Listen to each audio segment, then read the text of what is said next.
Hello, Joe. Hey, buddy, did you have a good weekend? Yeah. What did I do? I mean, it's a 3-day weekend for the kids. That's Um, right, yeah. but yeah, like did some shit in the house and bought You some went to the shit. Mexican restaurant. You went Went to to the the Mexican Mexican restaurant. restaurant. Went to did an IKEA run, which is always painful, and Hmm. then a Costco run to just Ooh. double down on the pain. But it was good. It was good. How about you? Well, similar. What was I doing mostly? I was outside mostly. I was down. Actually, went out on the water a little bit. Nice. Just relaxed, Oh, that's And it awesome. was. What else did I do? You got a friend with Nothing. a Just boat or worked. something? Exactly. Exactly. Nice. Very That's kind of nice. that's kind of boat. Yeah, that's the only kind of boat you should have. Yeah. Yeah, they say That's with but I've had them in the past, and the thing is, I mean, I wasn't really, me, I wasn't really the guy driving the whole effort, but um, there's a saying about boats that the two happiest day in a boat owner's life are the first one is buying the boat, and the second time is selling the boat, because exactly. once you buy it and you realize how much stuff you have to do, like I can It's remember just these. Yeah, it's a nightmare. I remember one time we had a boat up in Northeast Miami at this yacht club, and my buddy who scouted it, bought it, or he put up half the money. But basically, it was it's a BMW mechanics boat and all this, and guys, it's gonna be great. And so he goes and gets it with no inspection, and the next thing I know, the marina's calling us saying it's sinking and it's leaking gas, holy shit. and I'm like, and it turned out, the whole tank had a leak in it, and the fiberglass was busted. It was just a mess. So, I was like, yeah, it's salt water down here, obviously. So the boats tend to corrode faster, but, it's still fun. But you don't really want to own one unless maybe it's a catamaran or something like that, or a sailboat where you don't have to Yep. maintain all that shit. Oh, here's what's Chuck Yes. saying? A boat is a hole in the water that you pour money into. Yeah, That's right, absolutely. man. I Yeah. do like those boat clubs. Those are pretty cool. Where you pay a monthly Hmm. fee and then like you get X number of times per week you can come check out a boat, and they have all kinds of boats, big and small and sail and motored, and so those are pretty cool. I mean, I'm not spending the money on shit like that, but yeah, definitely. Eamon says Yeah. never buy anything from a mechanic. So true, man. So true. Hey man, Uh, we Eamon says they know how close you can cut it to get it sold. Yeah, absolutely. Telegram. I'm having fun with our Telegram group. Got some members in there. I'm really having fun with everybody introducing themselves and telling themselves about us and what their backgrounds are and what they've done. It's pretty cool, you know. yeah. It's just We got Sean in what? there talking through the market right now, saying, look, we broke 23, but we've got to edge over that a bit more to break through. I think it was like 23.3 or so is probably closer to the mark on there. And on, he also pointed out that it needs to be like on a weekly candle close that it's still over that. So, we're bouncing around right now at 22,886 for Bitcoin, but things are looking positive, but so much good information already being posted in this really just kind of beginning community. So I'm pretty excited about it. Yeah, no, it's fun, and I love. We're all kind of putting origination stories in there yesterday or the day before, and I just love the background of everybody. I know. I thought it was very cool, and what I see is, you know, a lot of people that started working at a young age, and I see a lot of people that are curious about information. I see a lot of self-taught people, and I see a lot of grinding. So a lot of Yeah. grinders. So to me, that's props for me. I love that stuff. Yeah. So it's really Yeah. cool to kind of put story or context. But it made me thinking. I didn't see anybody pick up on it, but I was like, sounds like we should do an NFT mint for everybody with all those traits and stuff in there. It's pretty cool. So it is. It's very cool. And look, it was funny how many people came from some rural backgrounds or had done work like that. So, it's a really fascinating group of people. So listen, if you're listening, it's t.me/mission DeFi. If you want to join us, everybody is welcome. It's a great place to hang. We have people posting in their top 10 coins. Hippo posted in his top 10 at our ETH, BTC, Matic, FTM, BNB, AVAX, NEAR, GNS, PYR, which I'm not familiar with, and Glimmer, GLMR. So everybody get in there. Make sure you post in your top 10 picks for the year. If you've got you can segment them if you want to, your blue chips versus your high risk or whatever you like. We have sections set up for Bitcoin. That's where Sean's living and posting great information, really kind of giving you guidance about zooming out and what to look for and what the market's doing. So lots of good stuff happening here. I created an off-topic category this weekend so we can have people posting interesting, crazy news stuff. Posted a guy that created a 1,650-foot fireworks ladder to honor his grandmother, which was actually pretty cool. Yeah, here, I'll play this a bit real quick. Oh, no, I don't, because then I got to go to the browser. Anyway, good stuff. Excited to have everybody joining. So please, if you haven't had the opportunity to join yet, please join us as soon as you can. We'd love to have you come over. Again, you can search for Mission DeFi, one word, in Telegram, or you can go to t.me/Mission DeFi. Look forward to seeing everybody there. It's fun to get to know everybody that, people have been chatting in the group, and we know what's really interesting for me, Joe, was the people who are, there were a couple of folks one who listens to us over dinner and one who listens to us while walking his dog. And I thought that was pretty cool to hear from them and them telling us kind of what their experience is with like the show as somebody that just listens to it every day. I think it's a really cool thing to be able to have those folks joining us as well, beyond just the people who communicate with us every day during the show. So that's a lot of fun. Why is it, just out of curiosity, why is it showing my name on top of the messages instead of my Telegram handle?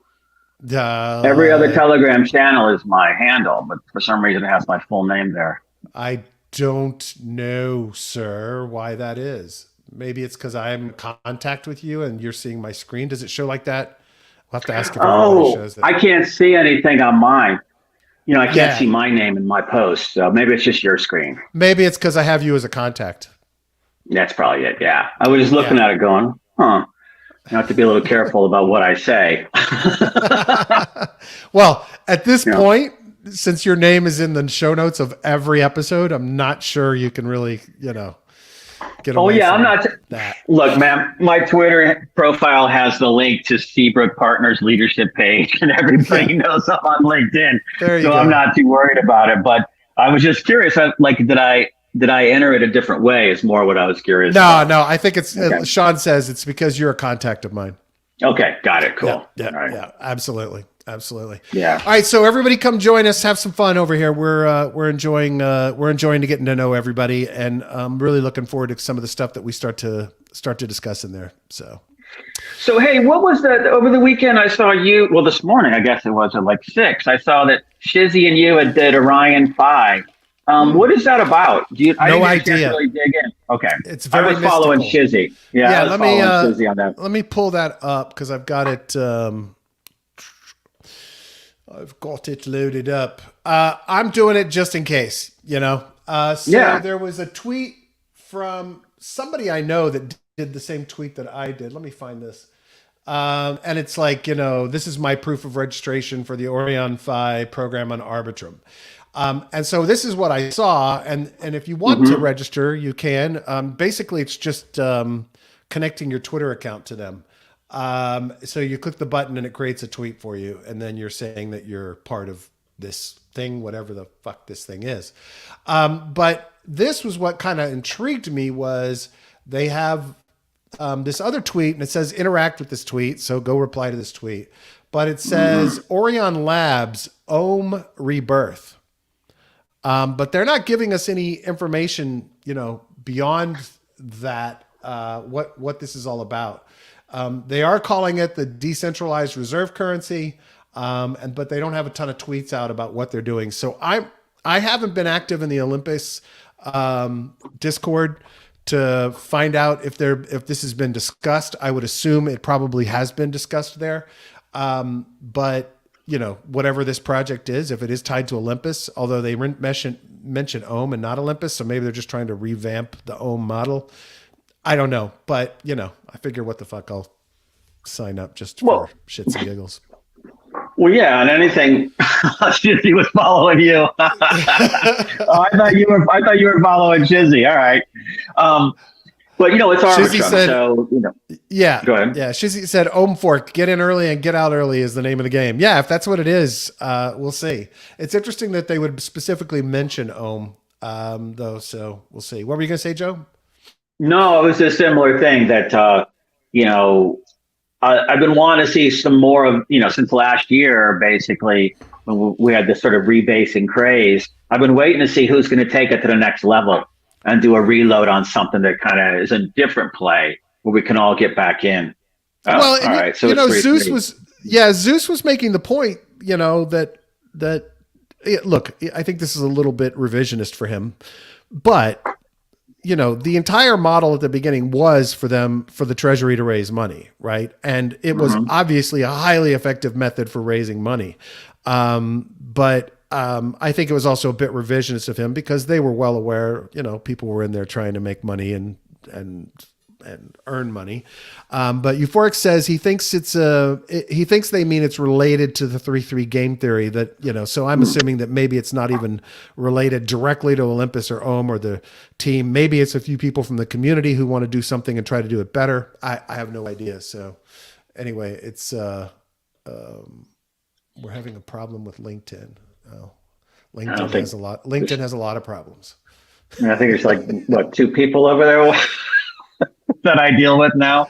I mean, I never even get to it. So, and if you look, I mean, fucking LinkedIn is a train wreck. So anyway, so that was interesting. I was, look, I'll take a shot. Maybe they're going to airdrop anybody that ever owned in the Olympus space, which would be good for me. I'd be happy with that. So, we'll I mean, it's fun. We need more fun now. So that's good. Absolutely. It means that fun times coming back.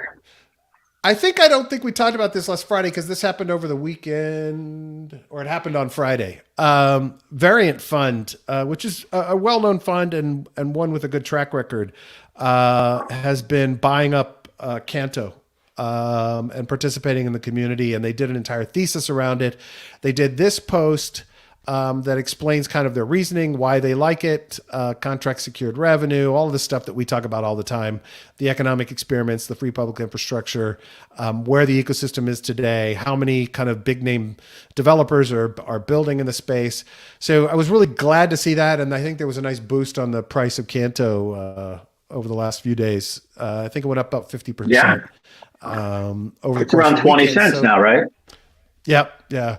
Really great to see. Big names talking about it. We talked about Adam talking about it last week.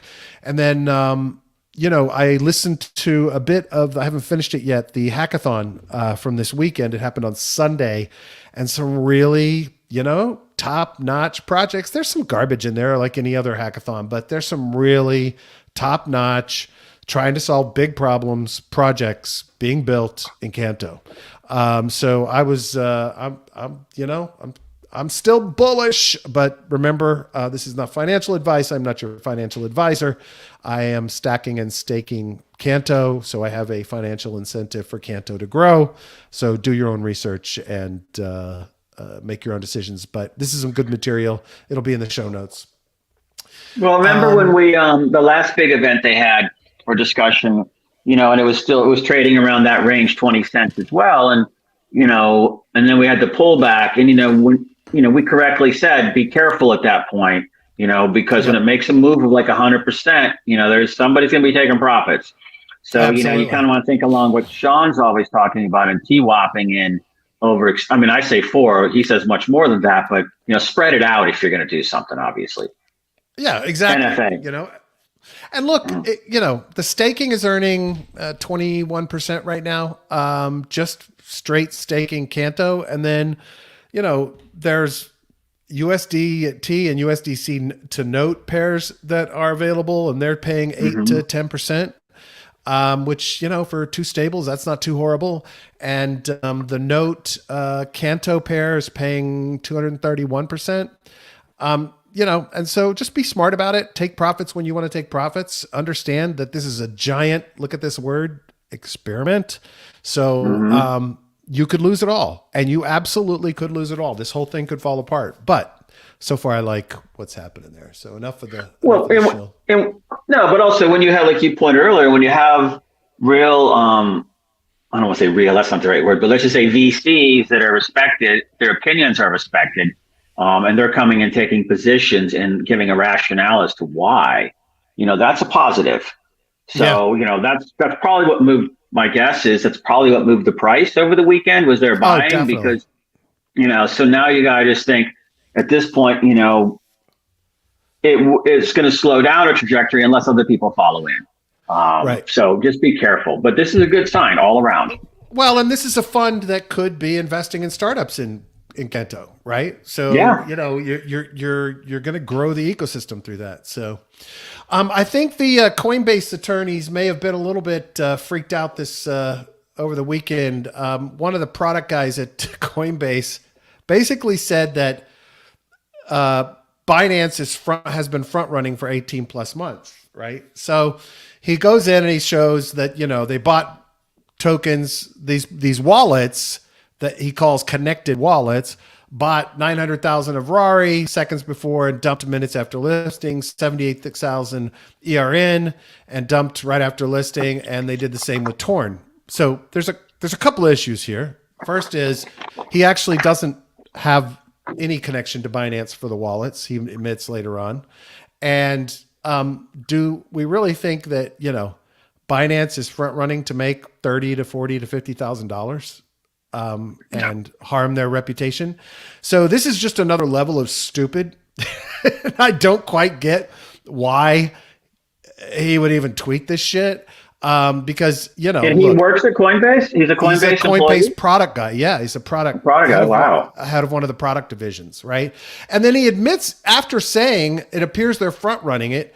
Then he comes down here and somebody calls him out and he's like, okay, well, maybe it's not, I can't find that tweet right now, but he's like, maybe it's not that. Maybe it's a rogue employee. Maybe it's somebody that has found an API leak, blah, blah, blah, blah. But it's like, dude, you don't come out and say it appears that's a pretty big accusation. Binance front running for 18 plus months, and then not think about the fact that why would they fucking mess with these tiny amounts of money for Binance? I mean, seriously, what is the point?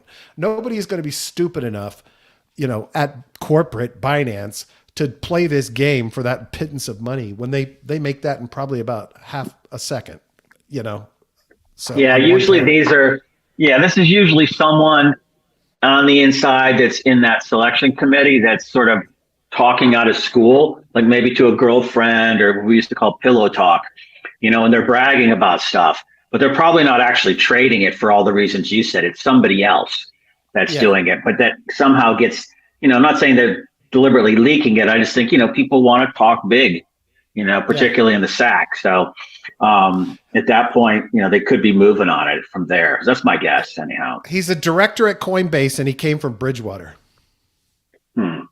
You think he'd know better. Yeah, that's what the words were about to come out of my mouth. It's pretty pitiful. It's stupid. Yeah, it's just stupid. Yeah, I bet he's getting his ass reamed right now by Armstrong in the office. He's got to be. It's like, what the fuck are you thinking, dude? Just like because now stupid.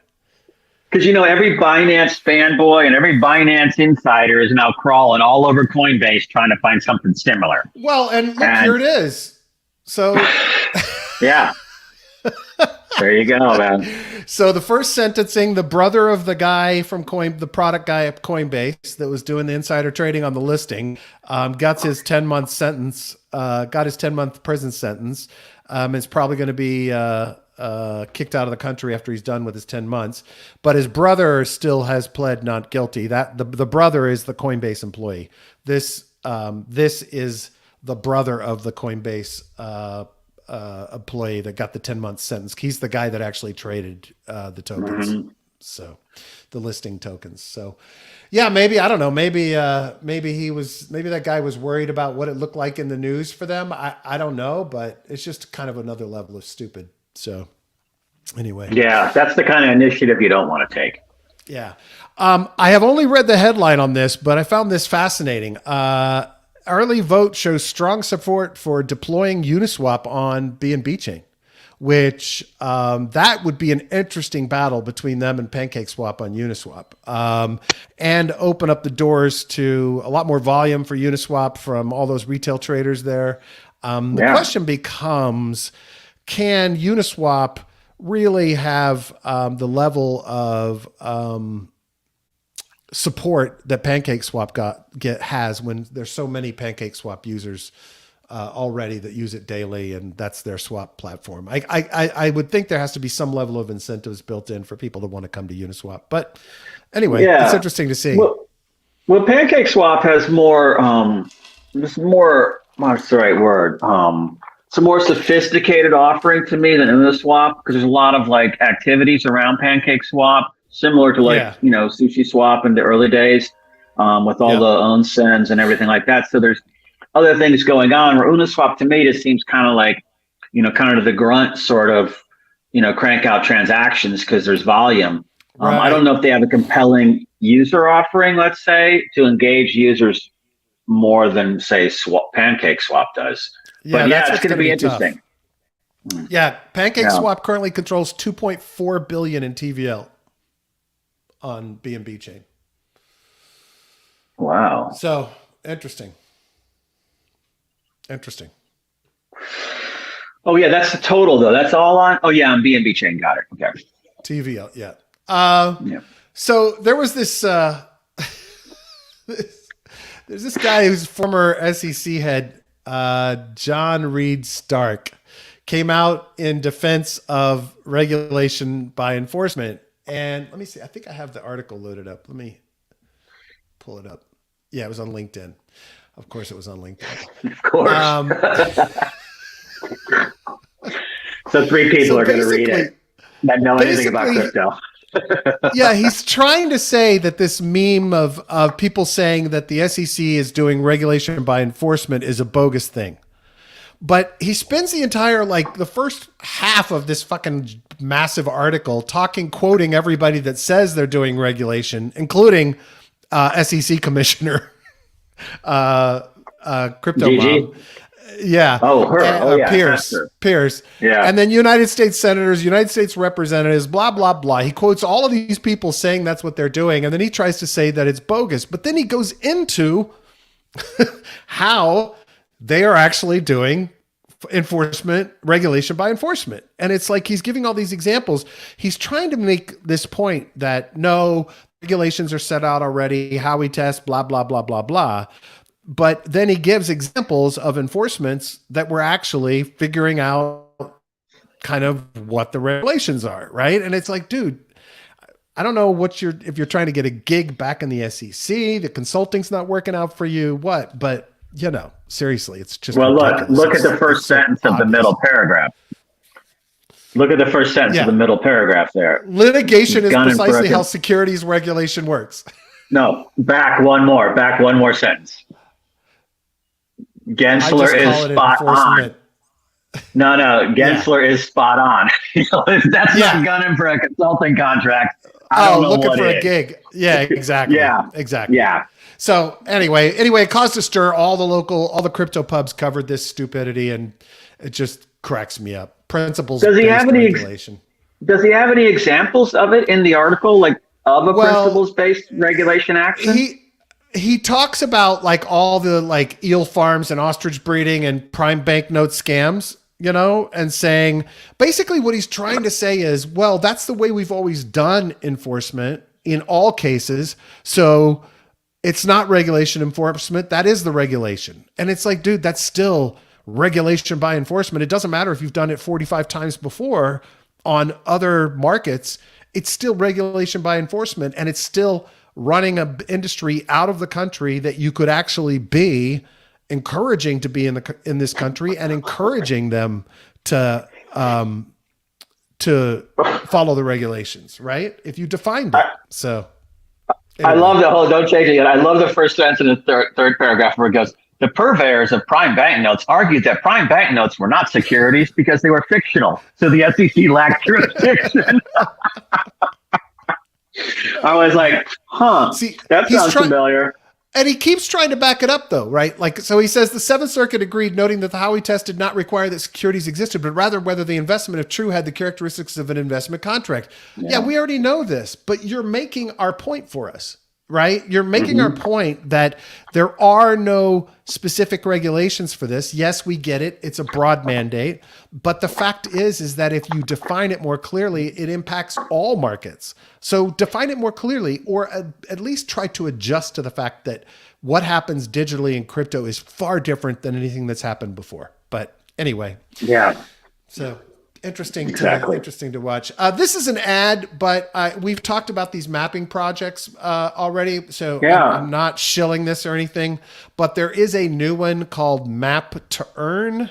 Also is doing the, the model of get paid for, get tokens for mapping shit in your world. So anyway, this is one big ad. So just be aware they paid to have this article in Cointelegraph. But it's just interesting to me that the competition is heating up in the in-person mapping industry. Get paid to map, pay to map. What about, are they located in the U.S., Map to Earn? Are they U.S.? I do not know. I was wondering because I think, didn't we figure out Hive Mappers actually in San Francisco? I think we did. Yeah, I think so. Yeah.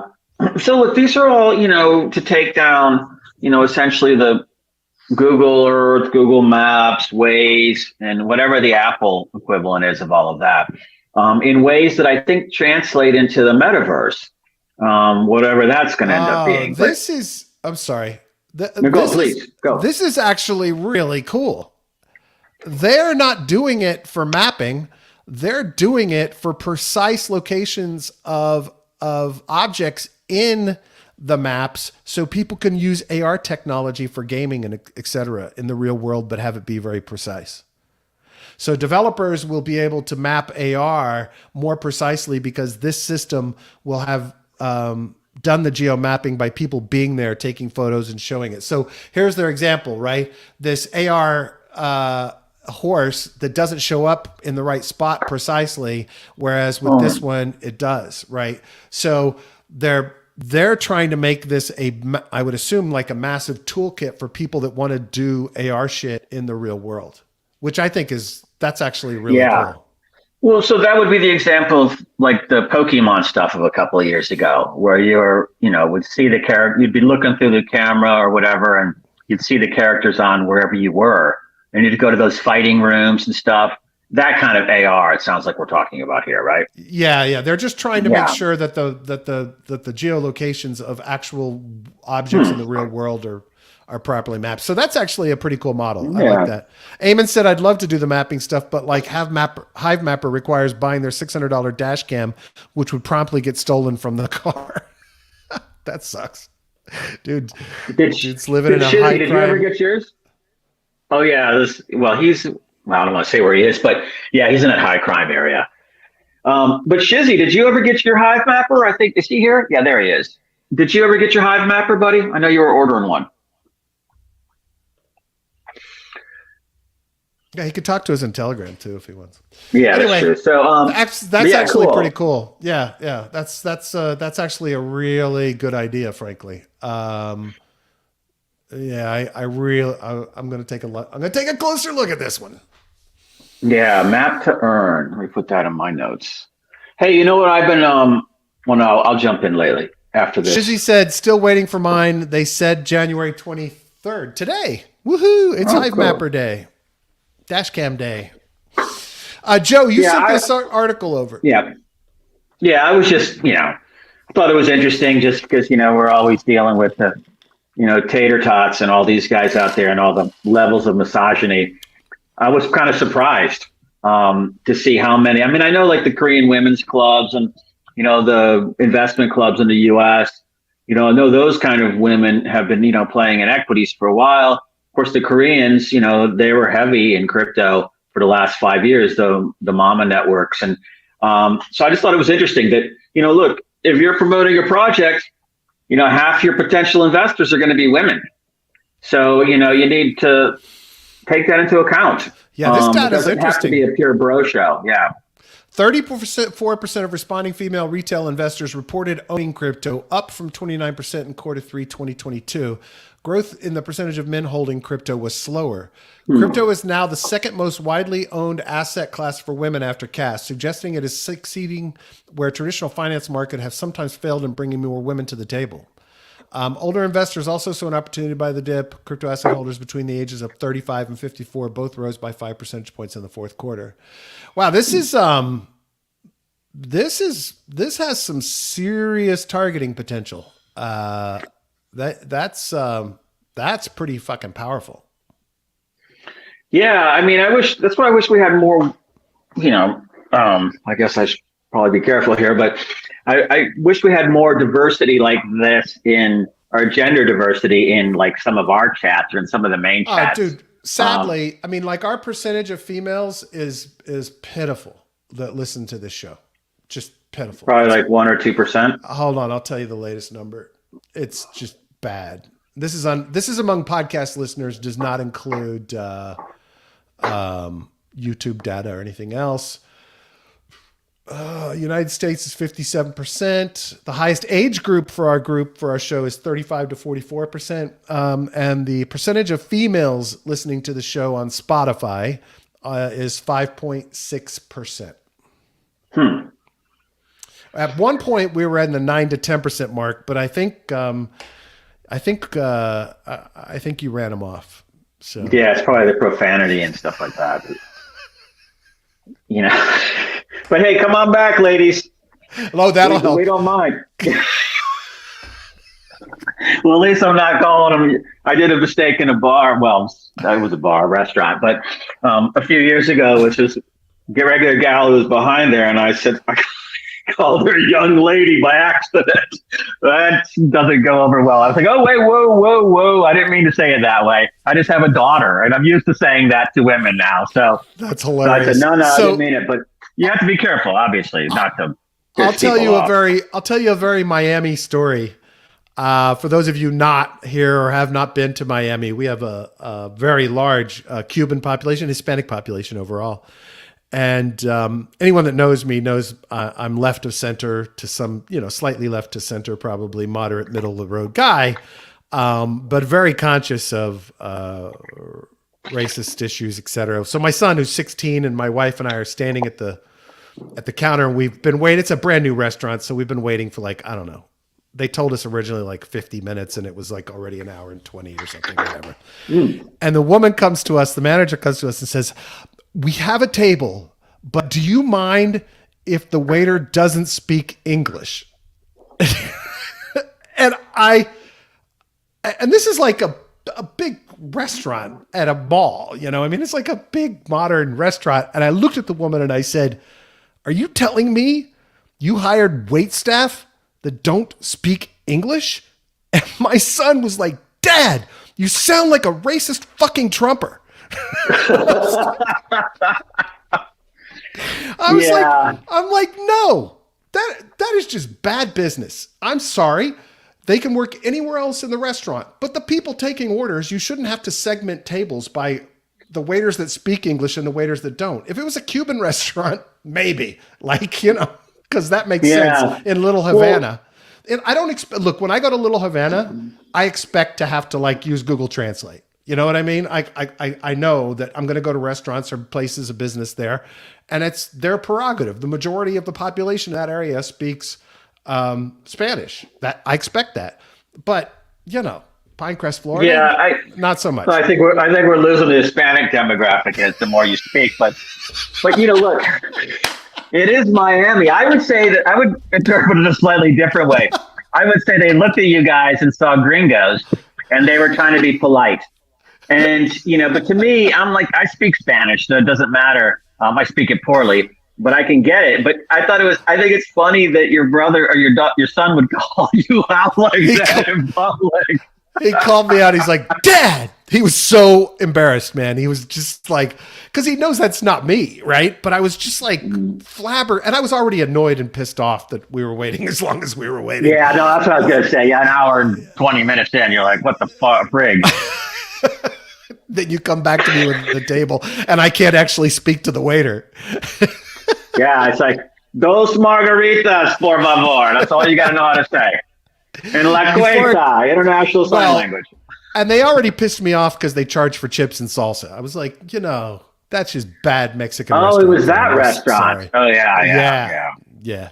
Euphoric says, I can help you out by identifying as a woman while you guys are streaming. You might have to put some filters. You might put some filters on your profile pic. Yeah, now we're deep. Now we're going way deep into the shit. Niblet says, I speak USDs.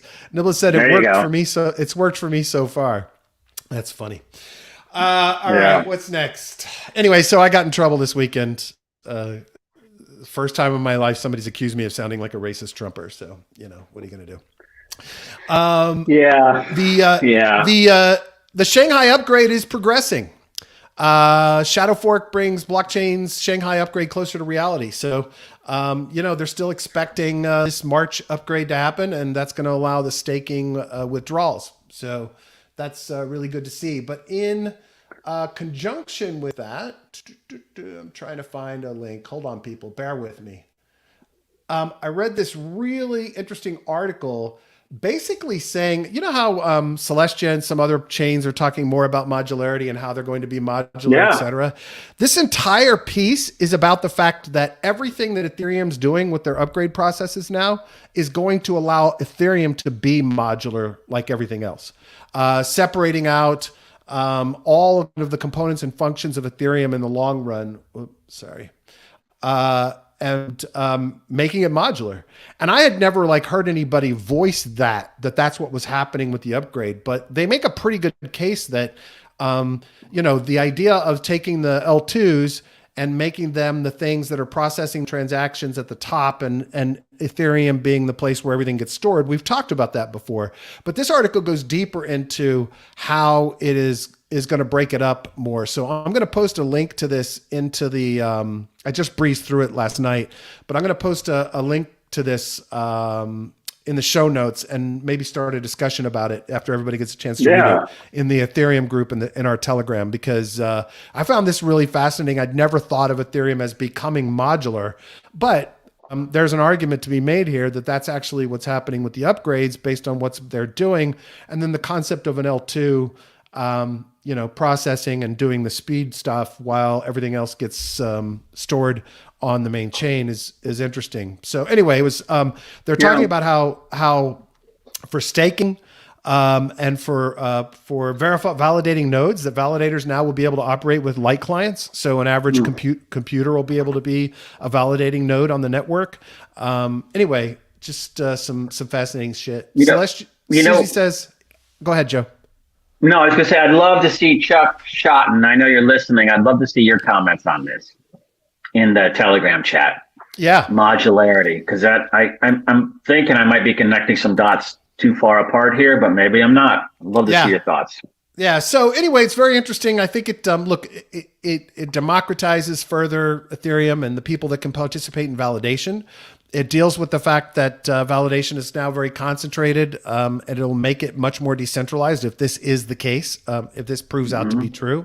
Shizi said, I'm excited for Celestia. I'm really digging deep into the Cosmos Hub. I really like using the Kepler wallet. All right, man, that's awesome. So looking forward to you talking about it in the Telegram, or provide us a link to a show when you're going to do it. So Chuck, why don't we do that in Ethereum, the Ethereum channel in Telegram, since that makes sense for this article. I'll post that in now. So in that Mission DeFi channel, there's a bunch of sub channels, Chuck. Yeah, I'll post the article into the Ethereum channel now, and then we can spur off of that. Because I think it's interesting and kind of fascinating that that's got possibility. So let's see what else we got. Joe, do we have anything else interesting today, or can we wrap it up?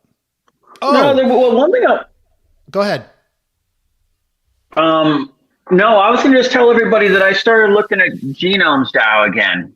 Just because of my background in the genomic space and life sciences, and I started buying tokens there too. So I might as well disclose that I'm getting a pretty big bag there, but it's cheap right now. And look, these just buy it and forget it kind of thing. Which projects are you buying? No, Genomes DAO token is. Oh, you are buying into genomes. Yeah, GENE. Price is right. There hasn't been a bunch of volume, but look, they've got some really cool, the whole vaulting technology. You know me, I'm a data privacy guy too. Particularly this data, the DNA data. That seems to be something that was missing in the other ones. And remember, they also, one thing I know we interviewed them on this show, I believe, or was it Mission DeFi that you did? I can't remember. Mission DeFi. Oh, it was Mission DeFi. Oh, okay. Actually, I think we had them on both. Yeah, I seem to remember seeing Aldo and another guy on, talking to them or whatever. But look, they came out of Consensus Labs. So, they have the backing of Joe Lubin and all those guys, that team too. They've been winning awards. The token price is really, really low. And with the vault technology, that was one of the things that's real tricky in, storing the DNA data, the sequence data, is protecting that. And so I'm trying to get more clarity on what the business model works like when it comes out of the vault. Like how do the pharma companies monetize it so the user earns money? How is it ID'd? I'm just trying to figure all that stuff out right now. But it's, I said, heck, I think these guys, all the other ones sort of fell by the wayside. The other thing is that they've kind of have the leftover parts of the Nebula Genomics team there. And that was, that's Dr. George Church, Nobel laureate, and that's Dennis Gershon, who I've met these guys at a conference in Boston. I mean, I don't need to tell you how smart they are. Right. But there's a cool team there that seems to be taking the stuff that encryption did, the pioneering stuff that they did, the stuff that Nebula did, a little bit of Chavon, and a little bit of Luna. So it's worth a flyer. So I just want to make sure everybody knew that. So if I talk about it coming up, I do own tokens in that one now. Okay. GENE. So, but you got to come in slow because I think you're going to move the price a lot if you come in buying big at this time. But definitely, not financial advice. I just want to make sure everybody knew it. And because of our past experience in that space, I think these guys have something going on. That's awesome. Awesome. That look, I was thoroughly impressed with that team when I interviewed them. I think we had them on both. I think I did an interview, and then I think we had them on DeFi Lunch and chatted with them. I really was impressed with that team. Mm-hmm. I thought they really had their shit together. So very excited to see you jumping back into that, dude. Well, it'll be one of my 10 moonshots. So I was trying to find those, like Geist is one and Gene is one, and Canto's in there, or at least it was. They might be moving too rich for me at this point, but the point is, I'm trying to find those small market cap ones. I think Gene is like a $57,000 market cap right now or something. So, you can build a bag up. So just wanted to share that with the community. That's beautiful. All right. Thanks, man. That sounds good. Appreciate that. Appreciate you doing that. I found a new tool. I'm going to put a link to it in the show notes, but it's called Watchers. We may have looked at it previously. It looks familiar to me, but it allows you to, it's another kind of Arkham and Nansen like tool. It is free, allows you to kind of see interactions on other people's wallets. You can explore tokens and projects and NFTs. They have a VC watch, a whale watch. These are all things that you pay big bucks for on Nansen. So I'm trying to see if there's a cheap way to get the same alpha that you can get having a Nansen subscription. So I'm going to take a deeper look at it, but I will put the link in the show notes. Hey, do you have any updates on Arkham? Like, nothing. I haven't heard a thing. I mean, I've been in there a little bit, and I guess I think weren't people speculating that there's some kind of airdrop coming there, if I'm not mistaken, or am I just mixing it up? Yeah, no. They actually said there would be token coming, and that those of us that referred would get tokens. Remember? Got it. Okay, got it. Yeah. Just want to make sure I wasn't misstating. Yep, absolutely. Absolutely. I got a couple of other things, but I think we can wrap up for the day, Joe. I got a shit ton of work to do. Yeah, me too. The other thing just one final thing before we wrap. If you go look at Geist, again, I own this one. Everybody knows it. One thing I noticed it was different this time around on this sort of little run up. Usually what happens is people are mining in the liquidity pool. And when those rewards come out, they flow right into the vesting side, the staking side, which is a lower APY, APR. And you could pull out if you want at any time. It's a 90-day vault. So it moves from the pool to a vault. Usually people pull out early and dump. They take a 50% penalty, get hit. And that makes the yields on everybody else who's locked go up because those get redistributed to everybody who has tokens in the vault. But this time I noticed that's not really happening. And so the yields aren't moving up in the vault, when in this run up, which tells me a couple of interesting things. One, I'm speculating that then people are, not pulling out. They're not burning those 50%. They're staying in, even though it's run up like, 60% in the last week, I believe. So right. I think it's worth it. If you guys aren't looking at it, I think there's an interesting model there. Some people don't like the fact that there's a lot of token dilution coming, but that's primarily in the form of rewards. And when you pull, yeah, Mr. Muccioli, yeah, it's Gene, $GENE, Genomes DAO, that they're not doing it this time. And so to me, it's something where you might want to just take a good look, because I think that because of the overall phantom run of late, that it might be coming back into favor. And again, I've been in that. I mean, I was in when it was over $1 at one point. I think and I've DCA'd down about increasing my holdings like 50 or 100 times. But I think I'm just letting it run. But it's worth taking a look at if you want to see an Aave fork that has no governance or anything. It's just running on its own, what we always talk about. I don't know what that means for partnerships and BD and things like that, but it is an interesting experiment. So that's cool. If you haven't, I would recommend just dig in. I'd be curious what the technical people think and what the big tokenomics people think that are listening to the show. What's the link to it? Do you know? Geist.finance, GEIST.finance. It's on Phantom. So what is it? You've spoken of it often. Hey, that's my dad, man. Don't make fun of my dad, Niblets. Joe at AOL. Vice, Geist, have you played with Terra? No, I haven't. I haven't been in there yet. I will check that out. Yeah, we were looking at it a couple of weeks ago, but we should definitely do some more there because they always have good yields over there. Well, and also we got Quantum here in Miami starting on Wednesday, which will have the FTM guys. Did you get a ticket? Do you have one already? I sent it a request. They sent me one. Oh, okay. Well, hopefully they'll get back to you. I'll ping the guy that's. There's a guy that I can ping. I'll see if he can help. Okay. Yeah, I put in the thing this morning, so I'd expect. But I don't know if I'm going to go hang out there for 3 days. But there are some people there I want to talk to. Some cool projects that I think we need to get these guys on the show. So heavily phantom oriented, so it'll be interesting. Yeah, it'll be cool. All right, man. Definitely. Didn't mean to distract us and drag on for another 5 minutes. All right. No, that's quite all right. Those were great topics. I appreciate it. All right, everybody. Thank you so much for participating. Mr. Muccioli said, God mode activated. Just in, Democrats introduced bill to eliminate debt ceiling and allow unlimited government borrowing. Fox News. Well, that'll be interesting.